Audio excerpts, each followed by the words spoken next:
સમાચારોની શરૂઆત મહત્વના સમાચાર સાથે બાળ તસ્કરીના મોટા નેટવર્કનો પર્દાફાશ થયો છે। અમદાવાદ ક્રાઇમ બ્રાન્ચ અને એટીએસે સંયુક્ત ઓપરેશન પાર પાડ્યું। આંતરરાજ્ય બાળ તસ્કરી રેકેટનો પર્દાફાશ। હિંમતનગરથી હૈદરાબાદ લઈ જવાતું નવજાત શિશુ બચાવાયું છે।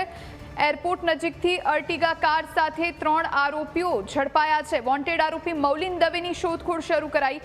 ઓઢવ વટવા અને હૈદરાબાદના આરોપીઓની ધરપકડ।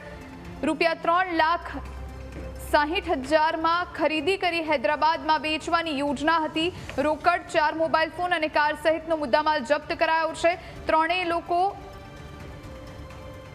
અગાઉ પણ બાળ તસ્કરીના કેસમાં જેલમાં જઈ ચૂક્યા છે। જેલમાંથી બહાર આવ્યા પછી પણ કેટલાક બાળકોની તસ્કરી કરી।